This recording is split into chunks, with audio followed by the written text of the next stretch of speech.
Jokes, accidental falls, and unexpected collisions. Filming a love scene can be serious, but it's also the perfect environment for an unexpected blooper.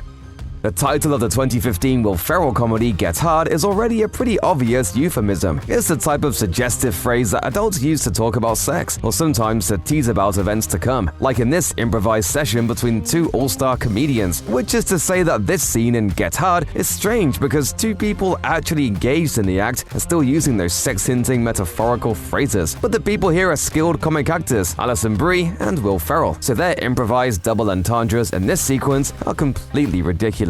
Flag in Alyssa country. Yeah, Alyssa, I'm gonna get all the permits.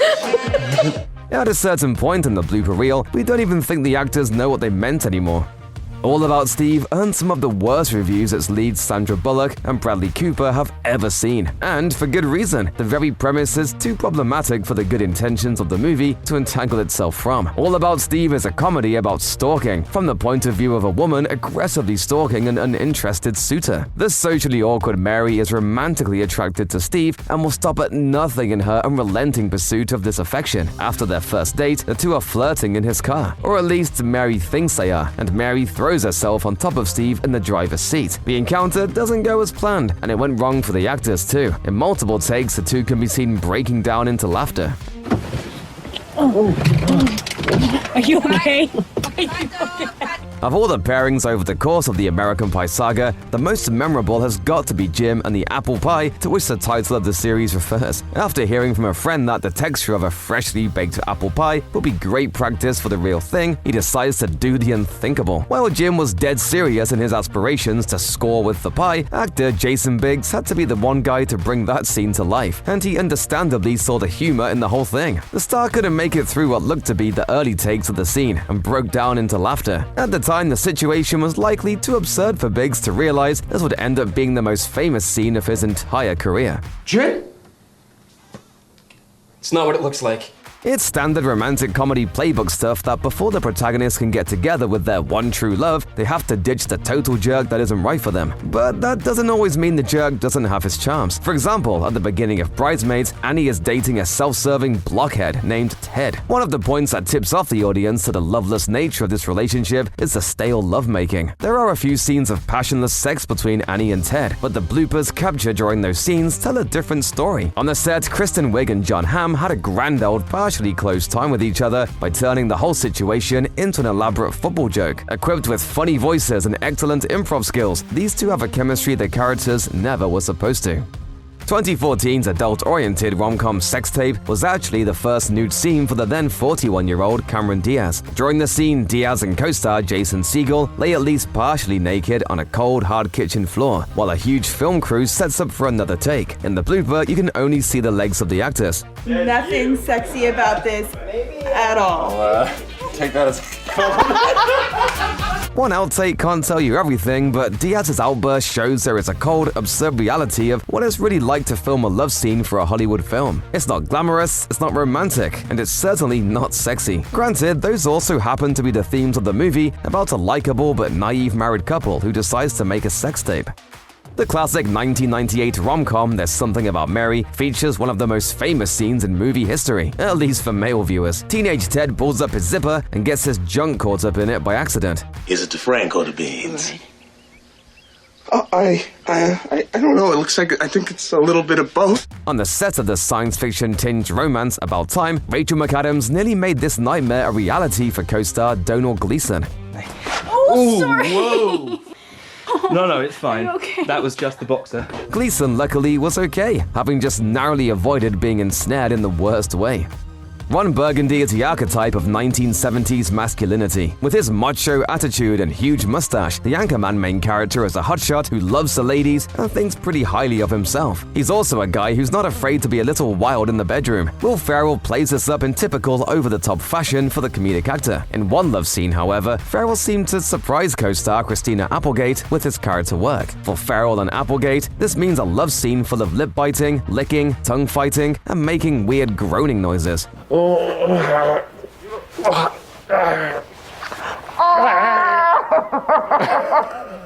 bloopers as well as the scene are a man-child's idea of making love, a perfect fit for Ron Burgundy. Take me to Pleasure Town. Oh, we're going there. In the following blooper, we cut to after their encounter, when Farrell is giving Applegate a drink from a coffee cup. Her laughing eventually causes her to spit up the liquid, which in turn causes Farrell to break character.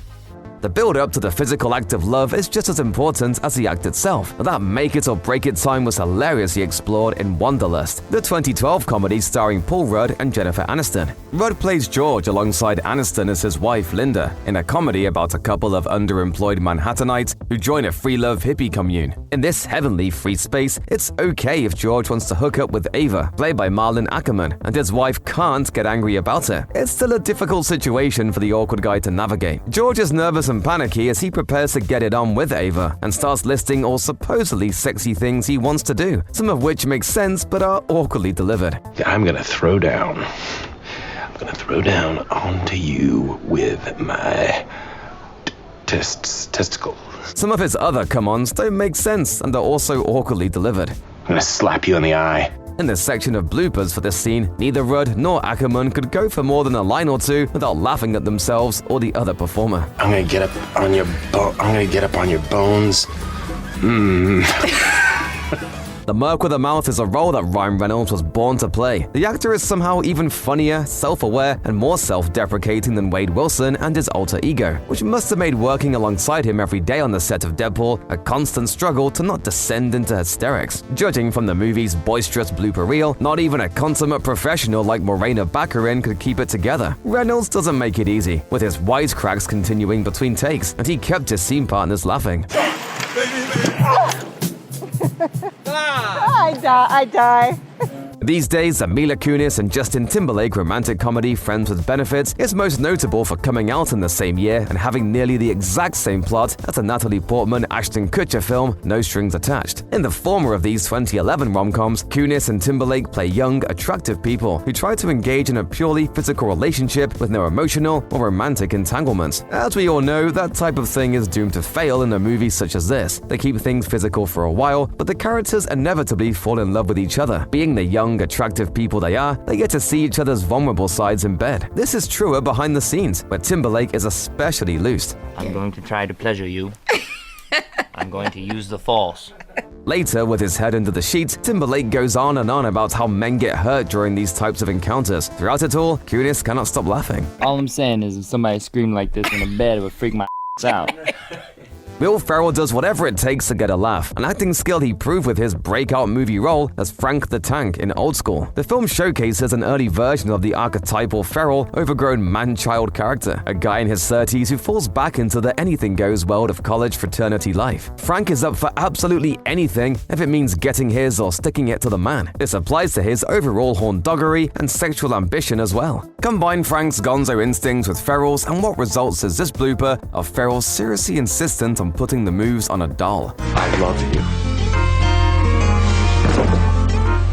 He goes for the makeout so hard that both he and the doll topple off a desk and fall onto the floor.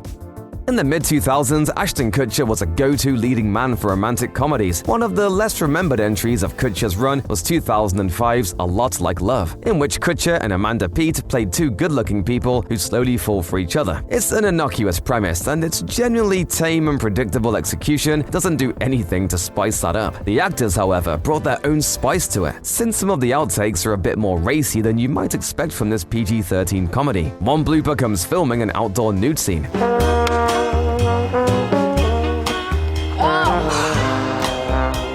No need for a fluffer. For the innocent among us, that profession is of a person on the set of an adult film who keeps male performers ready to go during breaks from the scene. It's a bit of an R-rated joke for the audience, A Lot Like Love was going for. Jason Segel wrote the screenplay for Forgetting Sarah Marshall about overcoming a devastating breakup. It's mostly a movie about a guy who isn't seeing much action in the bedroom, which makes the love scenes in Forgetting Sarah Marshall a long-awaited and hilarious treat. When Peter eventually gets back together with the titular Sarah Marshall, played by Kristen Bell, the two rekindle their love for one another and they try to hook up, which leads to the series of plot-relevant failures in the bedroom. In this outtake, Segel can't get through his lines without giggling. Bell isn't making it easy for him to regain his composure, though. I can milk ya. The way Bell delivers the line, not even the best comedic actor in the world will be able to keep their composure.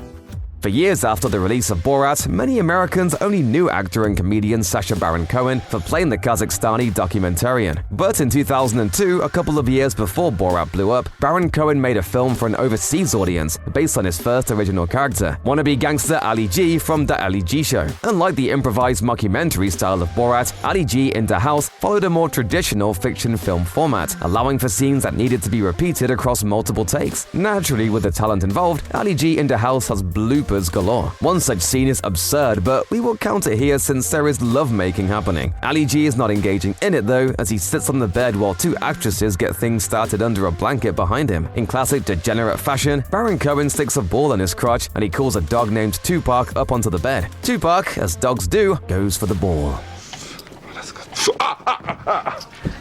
In Neighbours, Seth Rogen and Rose Byrne play a couple struggling to find time for intimacy and reclaim what's left of their youth following the birth of their baby. In one scene, Rogen and Byrne's characters are supposed to be stealing a moment for themselves, only to realize that the baby is watching them do it. That's a lot of pressure to perform, we admit, and not even the actors could do the task right on the first try. Being stared at by a grinning infant tends to completely unnerve anyone, even if it's for a movie. In the outtake, Byrne and Rogen can't keep their composure or even a straight face. Actually scarring this child. Okay. Giovanni Ribisi admirably tried to lighten the mood during a tender scene for Seth MacFarlane's Western parody A Million Ways to Die in the West. Opposite Sarah Silverman, Ribisi played one half of a couple practicing abstinence who inevitably is tempted to have sex before marriage. In this scene, Ribisi is lying in the bed while Silverman stands above him, ready to join in. While the actor is all over the gag reel with crack-ups of all sorts, this Ribisi scene in particular made the blooper reel due to a bit of well-executed improvised physical comedy. Want me to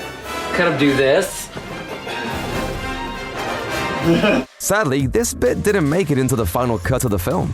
Before his TV and film career took off circa 2005, Steve Carell had an extensive improv background. To this day, he can be funny or spontaneous on the spot while also staying completely in character. This talent has led to some great bloopers that have endeared us to Carell over the years, be they on the set of The Office or in one of his many films. But one outtake from the comedy The 40-Year-Old Virgin was so ridiculous that even Carell couldn't keep a straight face. In a blooper from Carell's breakthrough comedy, the comedic actor can't stop making co-star Catherine Keener break out in hysterics. One more time for good luck. One more time. Stars' fantasy drama, set primarily in 18th century Scotland, offers something for everyone. Political intrigue, beautiful cinematography, and steamy romance. The show has love scenes galore. The main pairing is between 20th century transplant Claire and debonair warrior Jamie Fraser. This sexual chemistry is there from the start, and needless to say, the show wouldn't work without it. Even when the two characters marry out of necessity and haven't yet fallen in love, their futures are intertwined. Even in the early episodes of Outlander, Katrina Balfe and Sam Heughan have clearly developed a casual ease with one another. If the season 1 outtakes are to be believed, these two have reached the ascendant point where filming these bedroom moments is more silly than awkward. Sorry.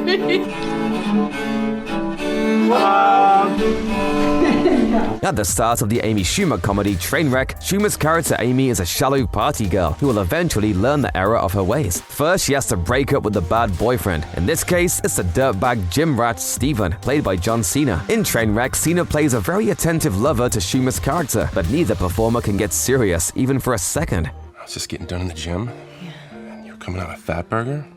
I'm gonna fucking kill you. Say this. Say the pizza thing. The two continue to ad-lib in a seeming attempt to make each other only laugh harder. Very little of it makes much sense. Do the Mandarin thing. Do the Mandarin thing. Win. Sorry. What does that mean? I'll be Chinese. Amazon Prime's royal queer rom-com Red, White and Royal Blue has its fair share of crowd-pleasing, steamy scenes. When the son of the United States president falls in love with a British prince, there is sure to be forbidden love. During a particularly energetic affair, Prince Henry embraces his secret lover, Alex, and the two begin to kiss passionately. Then they fall to the ground. In another blooper, the pair is kissing, and actor Taylor Zagar Perez blows a raspberry on Nicholas Galatzin's neck. Go back to America.